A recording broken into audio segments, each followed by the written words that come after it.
Zuhud have never been actually on the tongue of pious predecessors such as Sahabis or Prophet Sallallahu Alaihi Wasallam. In Arabic, Zuhud or Zahid means ascetic, but also it means attachment. And I think detachment is exactly what they meant by it at the times of the Prophet Sallallahu Alaihi Wasallam, because we know this hadith where Ibn Umar had been advised, be in this world as through you were a stranger or a wayfarer. So travel through this world. In the evening, do not expect to leave until the morning, and in the morning, do not expect to leave until the evening. Now, the hadith goes on, take advantage of your health before times of sickness. Take advantage of your life before your death. And that is very strong hadith recorded in Al-Bukhari. We also know that asceticism or zuhud in itself never meant striving to live in poverty, hunger, or abstaining from marriage or sleep. There was another very famous hadith in which a sister asked her brother to help her with husband who was constantly fasting, and he didn't give her her rights. And by her rights, it meant quality time as well as intimacy. So, he was this husband of her was reprimanded by the brother, but also we know very similar hadith, many hadith, when we are reminded that this religion is about mizan, it's about the right balance. So the Prophet ﷺ, he used to eat and he used to fast. He used to go on jihad and he used to marry. He used to socialize and he used to pray. He used to sleep and he used to work. And that was maintaining a perfect balance, something that we strive towards. However, this detachment, which I've mentioned before, was understood as detachment from the dunya, whereby you and me, we should feel as ghuraba, meaning the Islam has been born as a stranger and will die as a stranger. So instead of going through difficult times of adjusting yourself to something which is not natural to you as a believer, go into zuhud, or detachment from this world, go into ghuraba, inshallah, and try to think yourself that the only comfort that you can find is within the realms of Islam and the promise of meeting your Lord. That should make it easy, inshallah. Now, it become characteristic, the zuhud, the practices of zuhud, they become characteristic in 8th century. So it wasn't at the beginning. In fact, Ummah at that time was very poor, so it was a common thing. There were many battles when they were fasting because they didn't have food, and they had to commit to that very difficult challenge of being in the battle. They've been impoverished.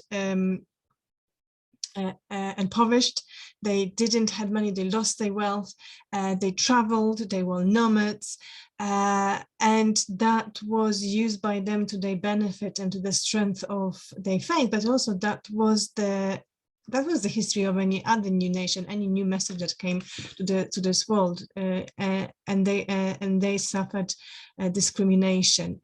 And economic as well. So therefore the zuhud to them was probably something as a lifestyle, but they never thought about a zuhud, they thought about it as a qadr of Allah, right? So they haven't strived for it. They haven't earned it. However, Sufis, such as Al-Basir or Al-Balkhi, they took it to another extent, and they deprived themselves of pleasures such as sleep, food, intimacy. They had competitions, not competitions, but they had like requirements rather, with regards to amount of food or amount of days without food that you can carry on and so forth. So that's not something of a sunnah of the prophet, of the messenger of Allah subhanahu wa ta'ala. And we know that Sufi, especially the practice of tasawwuf, is very close to what a wool cloth or wool wearers, because they were wearing very simple, one might say self-neglecting robes or clothes, right?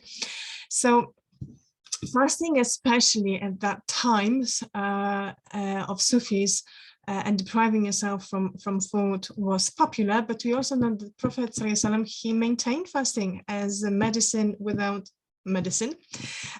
Was his one of the favorite things to do. There's many hadiths reminding us that it was not only in Ramadan, it was Monday, it was Thursday, white days, special months, especially one before Ramadan, that allowed him to detach himself from this body, detach himself from this world. We know that he was just before the prophethood meditating in his cave Hira. He was taking himself out because he felt sick with the society that he was living in. And then we also know that we as Muslims, we are supposed to go through this life preparing ourselves for everlasting journey, which is the life in the hereafter, and indulging in anything that is going to stop us doing that, you know, basing yourself on hedonistic or pleasure-seeking activities is actually opposite of Mizan. I hope that was useful. That is the last series from A to Z of Islamic healing. And Zuhud, probably, just to conclude, it's probably, in my interpretation, detachment from this world, as well as some practices of fasting, because they're not only helping you to work on your nafs, on your soul, because soul needs to be worked on, not praised. That is the position of Muslims. We don't please our nafs, our soul.